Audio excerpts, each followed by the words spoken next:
Hey there, everybody. This is your boy Jay. So I just wanted to come with you right now to talk about the new situation that has just come up with Netflix and Warner Brothers Discovery. So if you haven't known, Warner Brothers is basically back on sale. They've been on sale, I think, from at least like October, and they've been trying to get themselves out of this hole that they've been in for years, which is the whole reason why they did the whole acquisition and combination with Discovery, becoming then Warner Brothers Discovery. Seeing how that position didn't really help out with the debt that they still had to try to clear up, like getting rid of certain movies and then, count them as a loss, like the Batgirl series that everybody was, yearning to see, and other products that ended up just getting shelved or added as a tax loss or whatever legal words that they got to use. This situation just didn't help. So basically they put themselves back on sale and basically at the mercy of everybody who's willing to buy them up. The one thing they want is for you to help us to get out of this hole. We dug ourselves into a hole. Discovery tried to get us out. Discovery fell in the hole as well. And now we're looking for somebody to give us a ladder who's going to help us climb out, but also cover the hole up so that we and nobody else under us can fall back into the hole. With that being said, only 3 people basically came to the hole to try to help Warner Brothers and Discovery out. And that was Netflix, that was Paramount, and that was also Comcast.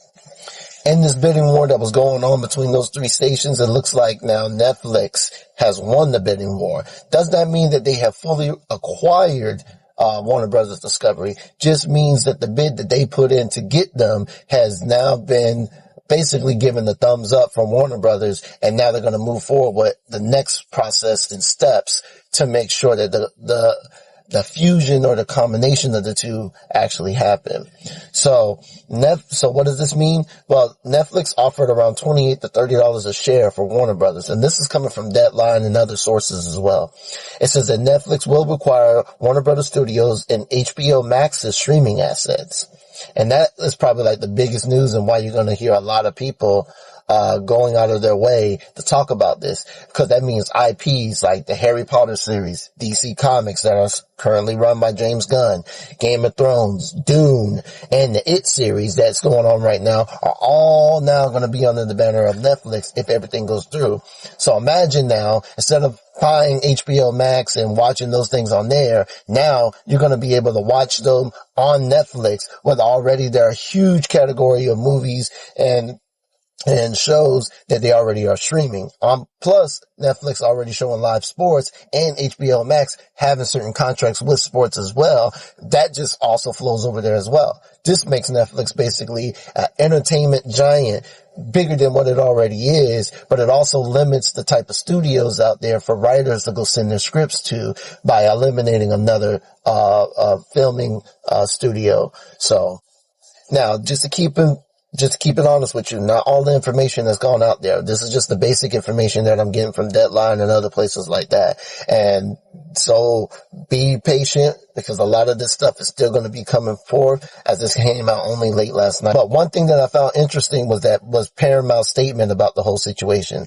I'll read it right here, where it says that Paramount has argued that it was the only one of the 3, that's Netflix and Comcast, with a clear path to closing, stating that this presents serious issues that no regulator will be able to ignore, with Netflix possibly facing major antitrust hurdles, adding HBO Max to the fold. That's probably been the biggest thing, because I've been hearing about that for a while, that if Netflix does it, like, there's a lot of like legal stuff that they still need to work out, especially in the method that how it gets done. So we'll have to see if that even works out, because though Warner Brothers wants to work with Netflix, that doesn't mean that there won't be some issues or problems that come with it that might hold that transition up. But as a person who continues to review movies, watch movies, this is probably just a big deal for me in just that way. Because when you think about it as a whole, one of the biggest things that comes to mind is that Netflix requiring Warner Brothers means that not only will we have buku of money to back up a lot of the IPs and products and stuff that we want to see Warner Brothers put out and that Warner Brothers promised to put out.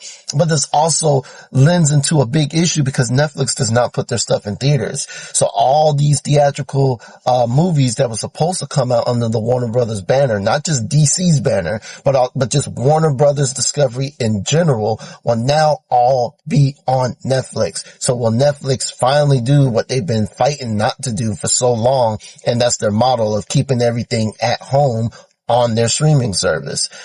I, for one, am a little bit worried about that because things like the Superman movie or like DC Comics, that's just something that I love. But imagine now those things that were going to be theatrical releases don't really go in theaters, but now they're like Netflix exclusives that come out on the streaming service. Though I like watching stuff at home, there's certain things that I love to see in the movie theaters, and that kind of is the one thing that I'm fearful of. Now, don't get me wrong. Netflix might be like, hey, by taking this, we're going to do kind of like a thing where Warner Brothers Studios, we're still going to release their movies under that same banner. It would just have Netflix backing and our calling card on it. So basically, you can still keep all your theatrical releases, put them out there in theaters and all that. It's just one thing though. That's when that movie is now pulled from theaters, we're putting that bad boy directly on Netflix. And that alone will then create the next issue that I'm afraid of, and that's the price increase that's going to come from Netflix. Netflix already does this thing where they like to increase their prices every now and then, sometimes unforetold to you, and then the next thing you know, you're competing with people like YouTube TV that are charging $83 to $93 to about $100 a month just to watch them and their live TV package deals like the NFL package and stuff like that.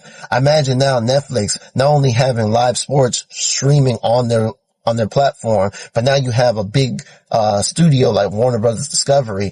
There's no telling how much Netflix is going to cost. When the ads and stuff is also going to show on there and how much you're going to have to pay not to even watch those ads show up. So this is just a little something that I was thinking about. And probably the biggest thing that you're going to continue to hear, and I think this is probably the one that's going to break a lot of news on YouTube. So everybody just be prepared because there are going to be a lot of articles, a lot of people talking about it. And I think it's a very big deal is that if this acquisition goes down, what happens with one of the biggest IPs and the one IP that kind of put Warner Brothers in the hole, DC Comics? Because in this situation, does James Gunn stay in line and being creative control over DC Comics and continue his vision and his journey with his movies and his series that he's going to be putting out, especially with projects that he has like Supergirl, I think Clayface, and a couple of other projects that he has in mind that's already in production, if not already done and ready for a theatrical release. What happens with them? Do they get shelved? Do they get burned in the end? Kind of the same way that happened when they first acquired, the DC Studios chair. Well, when he came in, we lost the Henry Cavill situation, and everything that happened with Zack Snyder, which then brings us to the biggest thing about it. So everybody is now starting to do, once again, hashtag restore the Snyderverse. And now we got to ask ourselves, is Snyder coming back? Is his Justice League, is his DC world and vision coming back? And now with Zack Snyder going out of his way to throw out some subliminal images that came from the shoots from Justice League and other DC products that he was making, there's been a lot of rumors and talks that the Snyderverse is going to return. And this could mean either one or two things. We're either going to have an Elseworld situation where we have Zack Snyder doing his thing with Netflix and bringing forth the Snyderverse and finishing his vision while James Gunn still is in chair and still able to do everything he has to do, or we're going to lose James Gunn in the situation, which seems to be the talk of the town, that James Gunn is going to be out, which means characters like David Cornswift and all the rest of these people who are supposed to be in play to play some of our major DC characters are going to be out the door. And that, to me, is kind of sad. I would rather go with the first one where you just have both running at the same time and do an Elseworld, but there seems to be some problems that not only fans have, but I think as a studio they would have as well, especially if Netflix takes hold of that IP. The biggest question is, where do things go from here? And not only in the DC world, because that's where my heart and soul lies into, because I want to see what happens with, James Gunn Batman, what his vision was for Justice League. We got the Lantern series that's supposed to be coming out. What happens with that if they get required by Netflix and all that type of stuff? And then if Zack Snyder comes in, and he gets to finish his vision, does those only become exclusively on Netflix, or does that become something that he finally gets to put his Justice League or his universe back in theaters? I don't know, but I'm looking forward to seeing. But the biggest thing that also comes to mind is stuff like Dune that's supposed to be coming out soon too, and all these other IP products like that was supposed to go out into theaters. What really happens with them? And especially the series that ties to that, like, think about it. Really think about it. Things like Game of Thrones will now be on Netflix. Like, you'll be able to stream Game of Thrones on Netflix. The It series will continue to be then on Netflix as well. And then, and Harry Potter, which is also supposed to be getting a new series, I think a new series and maybe even a new movie, are also going to be tied to Netflix. Everything could end up just being one big streaming, like, extravaganza, but then that takes away from the theaters because they might just do it all at home or all on their streaming platform. And that's just a worry for me, because the theaters already are having this uphill fight with not only keeping people in the seats, not because of the movies. It's literally because of the prices of like popcorn and tickets and all that type of stuff. But they're already in the uphill fight. You telling me now one of the biggest streaming platforms are going to tell you that you can watch that movie that you were looking forward to in 2026, and you can watch it at home for this one price? A lot of people are going to take that route because they already do it now. So it's just like, what really happens to the movie theaters? And we can see an even bigger backlash because of that.